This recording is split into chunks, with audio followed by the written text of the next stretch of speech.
Good evening, everyone, and welcome to another episode of The Dog Walk, the almost daily, one take, uncut, unedited show where I take my dogs out for a walk and discuss a little bit about whatever's been on my mind for that day. Today, it's the middle of February in Canada, and as you can see, everything's melted and there's a rain warning out right now. So, I think that's what's pretty topical to discuss is revisiting actually the only video that I've made so far that is getting some views, and by some views I really mean some. It's been up for probably about 2 weeks and I've gotten maybe about 14 views. I'm averaging just under a view per day on that video, but that's almost a quarter of the views on my channel. So yes, I want to revisit the topic of global warming. As I had said in my previous episode, I'll just quickly summarize it. I was trying to do sort of an appeal to sanity or to rationality for everyone based on risk analysis.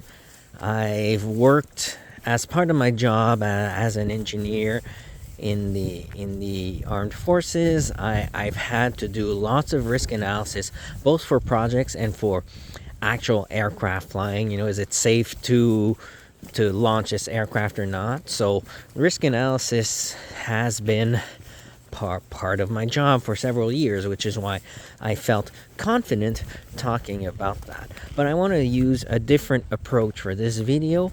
But first, I will sort of summarize the two key points from that first video, which were we're kind of already past the point of no return at this point, because back when, I want to say about 15 years ago, when the first climate objectives were set by the IPCC, scientists were saying that we needed to keep global warming under an increase of 1.5 degrees Celsius total since the beginning of the industrial age to prevent any effects from global warming from permanently affecting us. Well, I'm sorry to say that as of 2023, we are already at plus 1.4 degrees Celsius. And it's not like humans are going to suddenly stop using fossil fuels today just because we're 0.1 degree off from the limit. So I'm sorry to say, but we're already past the point of no return, and now we need to go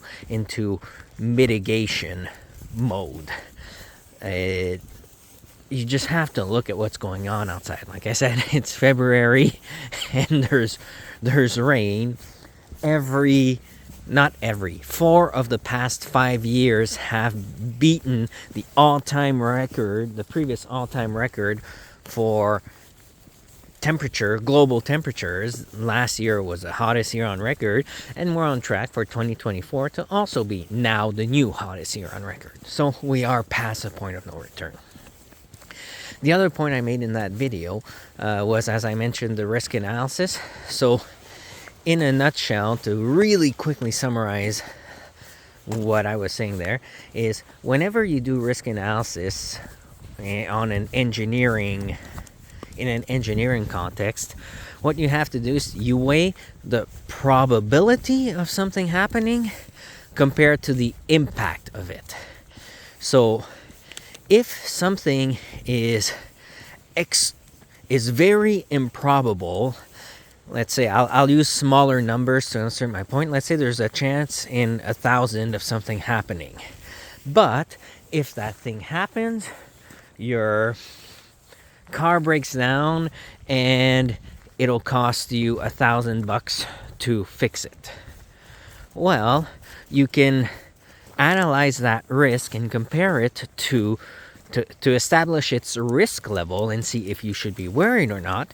You can compare that to other risk levels, and it will be equivalent, or it could be equivalent to, let's say, something that is much more likely. Let's say there's a chance in 10 that it's going to happen, but if it happens, the impact is much less. Let's say if it's an impact that'll cost you $100. Well, a chance in 10 that will cost you $100 is pretty much the same thing as one chance in 1,000 that will cost you $1,000. Sorry, I think I just got my math wrong. But whoa, yeah, that's completely off. What I'm trying to say, yeah, it should be 1% for each, so it actually would be a chance in 10 of something costing you $10. I was an order of magnitude off there. So basically, that's how you weigh risks. Sorry, I didn't explain it very well. If you need it better illustrated, go watch the first video. But hopefully you can kind of understand that something that's likely to happen, but that doesn't cost you a lot every time it happens, can be evaluated as sort of the same risk as something that doesn't happen very often, but that costs you a lot when it does happen. So I was trying to use that point or that methodology to try to explain why everyone, even if you don't believe global warming is a thing, should be acting as if it is. And the argument behind that was, even if it's extremely unlikely in your mind that global warming is a thing, the impact of it, and don't get me wrong, global warming is a thing. It's not unlikely. I'm just trying to connect with the other side who might not see it that way. But even if you don't believe in global warming, the truth of the matter is the impact of it, if it is true, is so large for maybe you if you live in Tornado Alley, but definitely for your children and your children's children and whoever you leave behind on the earth, because when it does happen, all of our ecosystems are gonna be destroyed. So we need to, unless we are the most selfish person and only care about what directly affects me right now, you have to act as if global warming is a fact, not a fantasy.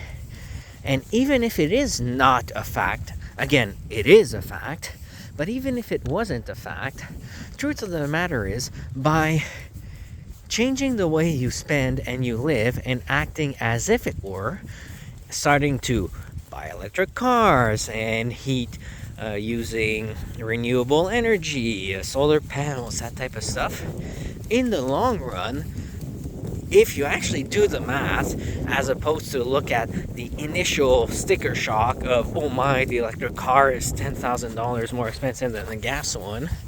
Yeah, but how long does it take in your F-350 or your Hummer to burn that much gas, right? So in the long run, it's actually more economically viable to act as if global warming is true, even if it wasn't, which again, it is. Anyway, I think I spent too much time summarizing my first video, but hopefully you're still with me. And if you want more details on what I just said, like I said, I think I'll leave a card and you can just go watch that video. Now, what I want to talk about in this video is, where are we going with this? There's really two worlds right now. We're at a crossroads, and there's two paths that we can take. And I want to sort of discuss what those two paths are and what they lead to. The first path is the path of non-action or of negative action. So you play the ostrich, you bury your head in the sand, or you just believe the conspiracy theories, you ignore science, you act as if it's not a thing that has been concerned, because there's 1 out of 10,000 scientists that disagrees with the consensus, so that one scientist must be right. and you just continue to buy Hummers and live large, go on cruises every weekend, and continue to consume. Throw away all those plastic bags and this and that, because who cares, right? It's not my problem. Well, what kind of planet does that, what kind of earth does that leave us? Where does that path lead? I think it doesn't take Einstein to realize the consequences of it. Even if you don't believe in global warming, it is a fact that CO2 emissions and methane from cattle and a bunch of other things like that, everything that we're putting in the air is having an effect. That's a fact that can't be disputed. It's also a fact that can't be ignored, that when you throw your McDonald's wrapper out of your window while driving down the highway, that McDonald's wrapper just doesn't disappear. It's going to stay there. Someone's going to have to clean it up, or else it's going to end up in the Pacific. And if you don't know, I say the Pacific, obviously that's just an example. Your specific McDonald's wrapper won't necessarily make it to the Pacific. It might make it to a landfill, but that landfill eventually is going to be full, and we're going to need to create more landfills. And it doesn't take a lot of research to see what's happening in the Pacific with the Great Garbage Pact. Oh, and it's starting to rain. Speaking of which, right on cue. It doesn't take a lot of research to see all the negative effects on the environment that all the nuclear waste that we're throwing out is having. It doesn't take a lot of research to find all the seagulls or animal life that's being destroyed by all the plastic we throw in the ocean, and they get stuck in your six-pack wrapper. It doesn't take a lot of research to see the immediate effects of things like the BP Horizon spill in the Gulf of Mexico, right? I know that we as a society choose to have an extremely short memory span and to sweep everything under the rug as soon as it's outside of our current news cycle, but just try to think back for a second. Now, project, we've only been doing this, the Industrial Revolution is barely 200 years old, and it's accelerating. So just try to use your brain a little bit and to project this accelerating industrialization over the next 100 years, just the next 100 years, let alone the next 1,000 or even further, right? Project it a little bit further over time and tell me that you don't see what's going to happen. Tell me that you can't understand what the consequences are of that. I mean, what kind of selfish or completely ignorant, what's the word I'm looking for? In French we'd say œillère, but like the eye blinders that they used to put on horses so that they can only see in front of them, right? Like that's the only way that you can think of all of those things and continue to act the same way that you probably currently do if you're the type of person who doesn't believe in global warming. Now, I'm not saying... Okay, sorry. So that's kind of the first path that we can continue to go down on. As a society, we can always continue to look at our neighbor and say, oh, his truck is bigger than mine, which means that I now need to go buy a bigger truck. Or, I don't want to spend any effort because I've got another episode of the Kardashians that I need to watch, so I'm just gonna order McDonald's, because why would I cook, right? That's effort. That's something. Let's stop being lazy. Let's stop being selfish. Let's stop acting as if what I do doesn't matter because I'm only one person. Well, that's true, but if ever, like, yeah, you might be right. Your one McDonald's wrapper will not destroy the planet if you throw it out your window while you're driving down the highway in your Hummer. But when you've got 7 billion people throwing out their McDonald's wrappers while driving down the highway in their Hummer, that's where that's where the problem is. So I'm not necessarily saying that you need to completely change your life and become a member of Greenpeace, but maybe try to take one action, make one change, be just a little bit less lazy, be just a little bit less selfish. What's the worst that can happen? Really? Do you absolutely have to keep up with the Joneses all the time on everything?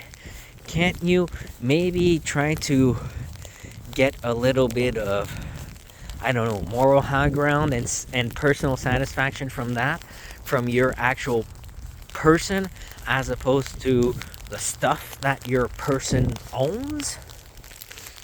I don't know. I'll just keep that as a rhetorical question, even though to me the answer is very obvious. That's the first path that we can go down on.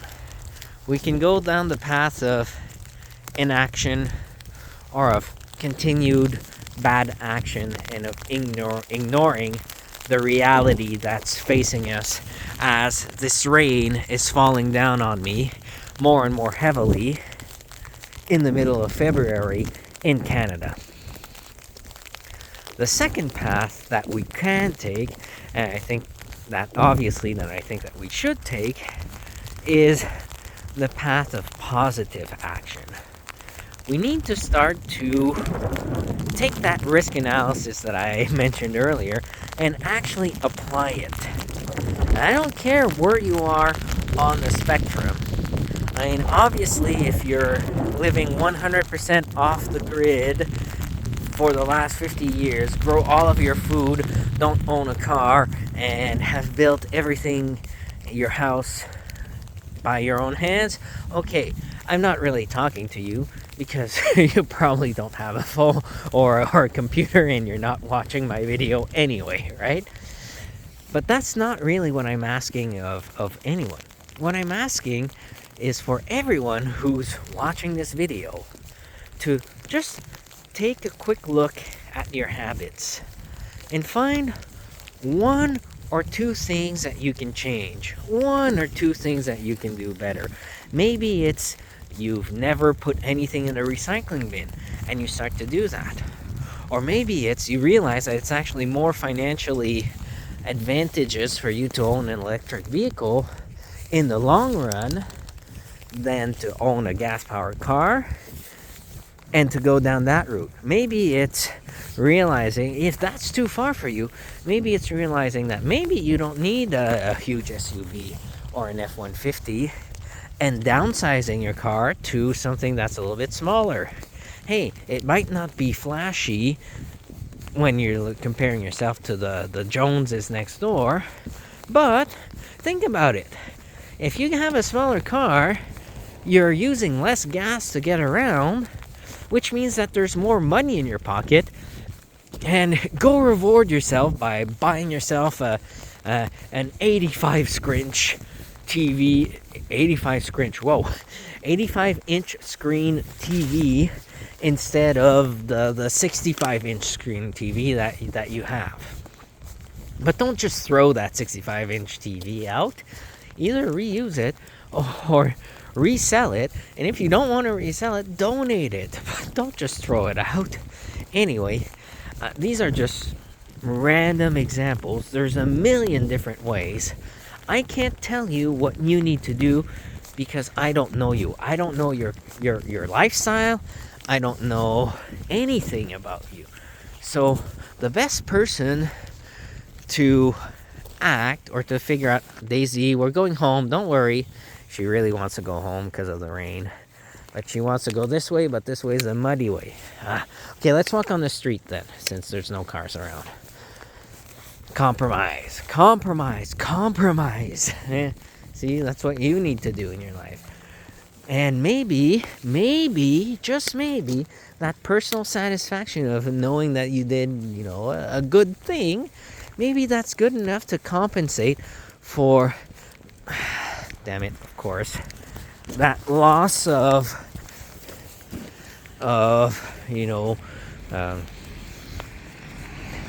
of your Jeep for a more fuel efficient car. Maybe it's as simple as planting a tree or two a weekend per year, or maybe it's planting food in your backyard and growing something that your family likes yourself. And trust me, it's some effort, but it tastes so much better. Nothing beats that. Anyway, realize that we are part of a global organism. We are part of the ecosystem. We need to act accordingly. We need to take a little bit of wisdom from our indigenous compatriots and realize that we are only caretakers of this land. We don't own this land. You may own it on paper, but the land will be there way after you are. The land will be there even if we nuke ourselves to the ground. It will remain. Start to realize that we are part of an entire ecosystem, of an entire organism, and act as such, so that it's not raining in the middle of February in Canada. You need to expand your in-group. I've mentioned this in so many different videos. In-group, out-group. Right? Stop being so selfish and consider others. And by others, I don't just mean, as I do in several other videos, of talking about other groups of people, i.e. races, country, whatever you want to say, genders, etc. But expand it to other living beings that depend on us as caretakers of the land, and they can't do anything about what we're doing. We are going through the quickest mass extinction in the history of the world right now, entirely due to human action. Doesn't that scare you? Don't you want to do something about it? I understand it's so much easier to just keep watching the Kardashians while munching on your Pizza Hut, but, come on. Just try to expand your in-group. Try to realize that we are all part of this planet. Come on, Daisy. Why are you stopping in the middle of the road there? And act accordingly. I guess that's my message. I'm sticking to it. Let me know what you think. How crazy am I? Is this connecting to you in any sort of way? What kind of habits are you willing to change? Take a little bit of pain, but gain a bit of moral high ground. Anyway, that's my message for today, because it's raining and Daisy wants to go home. Have a good evening.